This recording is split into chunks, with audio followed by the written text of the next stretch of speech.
Traps have a bad reputation in ttrpgs. They are usually seen as a cheap gotcha. You roll a check and if you fail you take some damage or you straight up die, unless you check for traps and poke every corner with a 10-foot pole. A lot of tables treat them as speed bumps that burn resources, some HP, before the real adventure continues. I want to showcase 6 books that give traps the respect they deserve, each built on a distinct design philosophy. But let's define a trap before we start. A trap is a deliberately placed hazard that triggers from an action or condition. It demands an immediate response and delivers a bad, usually painful consequence if the response fails or is delayed. We cannot start talking about traps without mentioning Tomb of Horrors, published as an adventure in 1978. The first true Deathtrap Dungeon. The entire reason for the module is to torment and humiliate the most powerful D&D characters. There will be no spoilers to the tomb, but I will show some illustrations of the book. The premise is simple. A legend lures adventurers to the hidden tomb of the Lich Acererak, promising riches and powerful magic. When they arrive, they find a dark, claustrophobic funhouse of lethal traps engineered to kill, torment, maim, and mock anyone stupid enough to disturb the Lich's final resting place. In Tomb of Horrors, traps are the main event. There's much more traps to overcome than creatures to fight. The module was created as a way of challenging players who believe they could beat anything with their character, by punching their way through. That confidence gave birth to the first horror module of D&D. To start, it shatters the idea of heroes in the game. That's a core of horror. Everybody's mortal, people are fragile, people can die. Most will die horrible death, no matter how powerful you are. The tomb doesn't discriminate if your character is maxed out, if it has a great backstory, if you bought a Hero Forge mini, if you have been creating this cinematic web of plotlines and intricate NPCs. The tomb will throw you in a pit with 200 spikes and you will die. That's also why it doesn't fit very well in modern D&D. Tomb of Annihilation, their modern adventure, is made for heroes who are trying to stop a lich, a bad guy, and wanna save the world. This one is for the dumb, stupid tomb robbers looking for riches who will die trying. Also, it's very confusing in there. It's so hard to figure out that place. There is in-game gotchas, there is metagaming gotchas. The clues are not the best, /fair, /clear, and that's kind of the fun too. It's unfair and frustrating on purpose, and also not on purpose. It's just very old design, but it doesn't matter in the end. Imagine going to a convention with a character that you love and everybody's talking about how they die on the tomb, or how unfair it is, or how bullshit it is. The legend of the tomb exists in the game and outside of the game. That's how cool this module is. Also, it's pure horror. You might lose an arm, a hand, you might burn, you might get chopped up, cursed. But the module is much more than DM against player. This module is the reality and brutality of what it is to be a dungeon delver. This is the true dungeon crawl. This is the truth of life. It's unfair, unpredictable, it doesn't matter who you are, you will die randomly. Tomb of Horrors proved a dungeon made entirely of death traps can be the whole story. Brutal, specific, unfair, and unforgettable. And for this reason, it has resisted throughout the ages. If Tomb of Horrors is a deadly haunted house, Grimtooth Traps from 1981 is an over-the-top carnival of cartoon violence. Grimtooth is a compendium of cruel contraptions for game masters to sprinkle into any dungeon. It's system neutral. The traps in the book and the many sequels, I don't know how they made so many traps. They are the most devious, murderous, and slap your forehead crazy traps ever published, as one review described. Most traps are just straight up nonsense. They're made for the laughter and the groans on the table.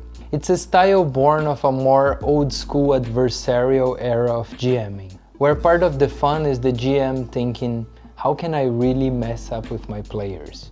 Grimtooth is that. It's full of traps that are equal parts sadistic and silly. And while Tomb of Horrors is horror, this is comedy. These are Looney Tunes vibes. If you made a character who never dies and doesn't get hurt, this would still be fun to play with. Let me describe to you one of my favorites. As you can see here, the first player pulls a door up. When they do that, a section of the ceiling falls down, hitting the second player in the head. Also, there is a hook that snares the third player right in the face, insta-killing them, I presume. When the ceiling section hits the ground, player 4 is catapulted onto the spikes on the other side of that section, and meanwhile a trapdoor opens, pushing the first player to a sharp monofilament mesh, cheese grating them into pieces. TPK achieved. Grimtooth traps show that traps can be fun in their absurdity, not just frustrating, as long as everyone is on the joke.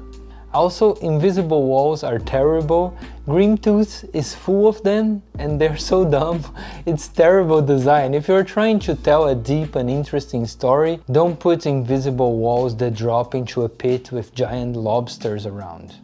Also, in my opinion, there is very little traps you can use in this book that are not exactly the reason why people hate traps. And at the same time, I think this is a great book. Some TTRPG books are great as reading material. There is no shame in buying a book just to read and have a good laugh of some stupid contraptions and never use it in a game. As a special mention, let me chat about Ian Livingstone's Deathtrap Dungeon from 1984, because it takes the concept of a trap hell and gives it a solo twist. This was not a module for a GM and a party, but a fighting fantasy game book, a choose-your-own-adventure book that challenges a single reader to survive a labyrinth named Deathtrap Dungeon. You also have stats and items and a character sheet, you have luck, it's really cool. The premise is, an eccentric noble, Baron Succumvit, has constructed a massive dungeon as a public challenge.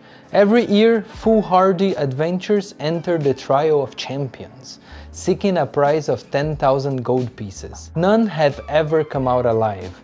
The entire city of Fang turns the event into a festival, cheering on the contestants at the entrance, fully expecting to never see them again. And yes, you will die at every corner in there.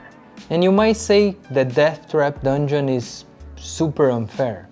And in a way, yes, you make the wrong choice, you take a gem from the left instead of the right eye and you just instantly get hit by a spray of acid and die, no saves. You do a wrong turn, you don't have the right item, you die. It is unfair, but also it's not. In the Deathtrap Dungeon, you keep returning to it. You keep making characters and remembering your choices. Even if the traps are unfair, you can roll a character and this character has the previous knowledge of the other character. It is a solidarity chain of badly mutilated and horribly killed people trying to accomplish something together. It's a Groundhog Day of doom. The enjoyment comes from trying again and again, slowly learning the dungeon's tricks. Or you can also just cheat, you can just mark the last page you flip from, it's fine, nobody's there with you. That loop of dying, restarting and making incremental progress is the core experience. The first time through, you will hit dead ends and deadly traps that you couldn't have anticipated and you will feel like shit, but on subsequent runs you remember, oh, I'm not gonna go east on the T-junction, there's a trap. Oh, I need to get some gems or I'm fucked. You are almost laughing at the dungeon, oh, I'm not going there, you think I'm stupid? And then a creature shows up and kills you because you roll shit and don't have any luck left. It's still a little unfair. Traps here force you to accept that dying is part of the game, and that's really cool design. Surviving Deathtrap Dungeon, even when you cheat and you memorize, is still a badge of honor. The game shows that only through trial, error and probably a bit of luck you can conquer a dungeon. And that's how dungeons should feel. Maybe the most famous trap is not made of spikes and pressure plates. In Call of Cthulhu, the deadliest traps comes through knowledge itself. Here, reading a forbidden tome, deciphering an occult sigil, or uncovering the final truth of a mystery is often the trap that destroys you. I know it sounds strange, but let's take the Necronomicon or the play The King in Yellow or any forbidden tome. These cursed books fit all definitions of a trap. A trap is a deliberately placed hazard. Those creatures, those elder gods, They want you to read that. They created these books to be read. A trap triggers from an action or condition. When you read the book, it demands an immediate response, a sanity check, and delivers a usually bad consequence, loss of sanity. Investigators always encounter eldritch lore, a book, some notes from a cult, an idol of an alien god. These objects can grant insight or power, but getting that knowledge almost always costs sanity points. Traps are more psychological and existential. They add horror and tension by making players hesitate. Do we really want to read that book aloud? Maybe it contains the secret, or maybe this is the point of no return. It's a really cool subversion of the usual RPG reward cycle, where knowledge is always empowering. The most important clues are usually the most dangerous ones. The entire game is a slow, creeping trap, one that envelops both players through dread and their characters through cursed knowledge. Sometimes the only winning move is not to check for traps. After so much talk of unfair, brutal traps, let's look at a sort of counter-example. Tomb of the Serpent Kings from 2017 is a modern OSR created as a learning dungeon. Like the first level of Super Mario Bros. That teaches you by doing it, this dungeon teaches classic dungeon crawl lessons through its traps and design. Every room, trick and trap in Serpent Kings is crafted to be fair, to be comprehensible and be very instructive. There is even little notes. It's the antidote to the arbitrary TPK trap. Instead, traps here telegraph clues, give second chances and reward player cleverness. Spoiler to the adventure, nothing major, this is the first thing you see in the dungeon. The entrance has two nearly identical rooms, 2A and 2B, with coffins. Each coffin has a clay snake man statue holding a small treasure. When a player opens the first coffin, they get sprayed with poison. It will knock a character to 0 HP, but not insta-kill them. It's not a nice surprise, but you can survive. The second coffin has the exact same setup. Now you know, you have a chance to think, maybe we should tap this coffin with a pole or find a way to disarm the trap. If they are smart, they can get the reward minus the poison. The result is a dungeon that feels old school deadly, but fair and challenging. They give context so players feel it was their oversight if something happened, not pure malice of the GM. It teaches players how to detect and handle traps in a sort of forgiving environment, so that when they graduate to harsher dungeons, they got the right habits. The game reframes traps as a fair and integral part of the game's dialogue between the GM and the players, rather than a cheap shot. This is how lots of video games operate, and is a great example to take from. Traps can be world building, like in Tomb of Horrors, but also they can teach the rules of a dungeon or even of a whole game. Into the Odd by Chris McDowall is a rules-light indie RPG that also comes from the OSR tradition, but it boils the game down to minimalist mechanics. In such a lean system, how you handle traps is super important.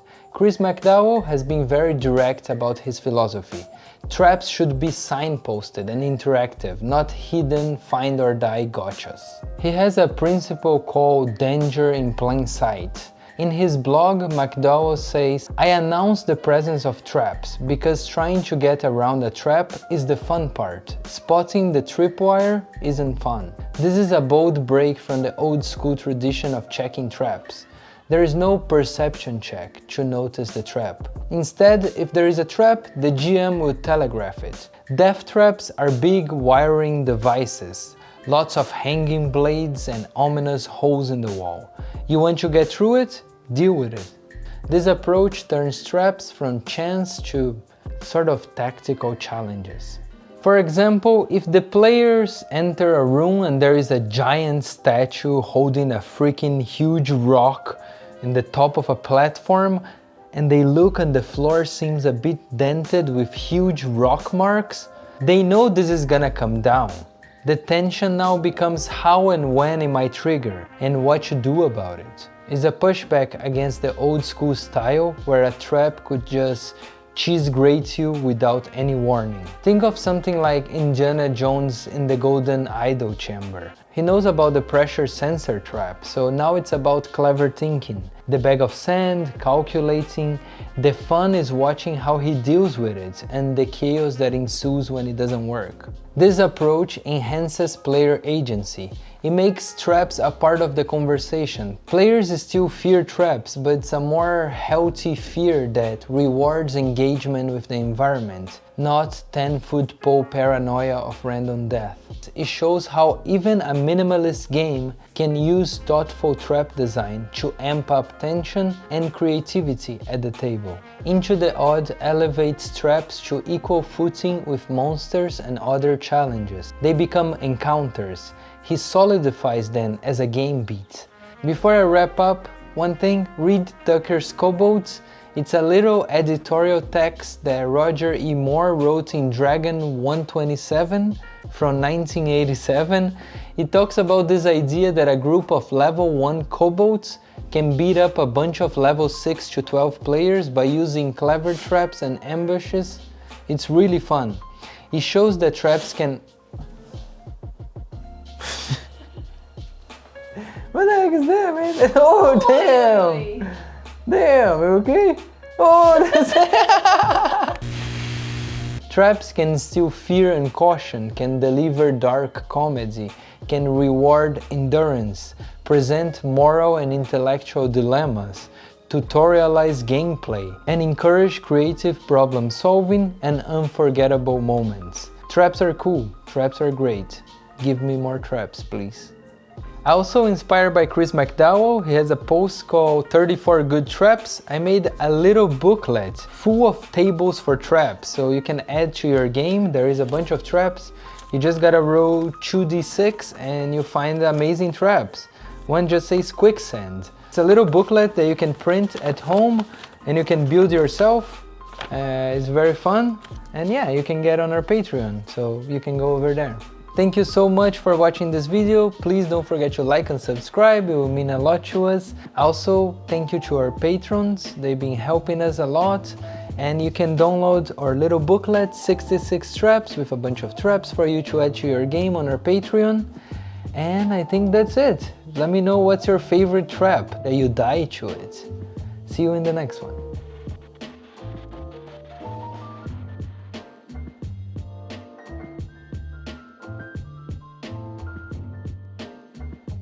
Oh, that's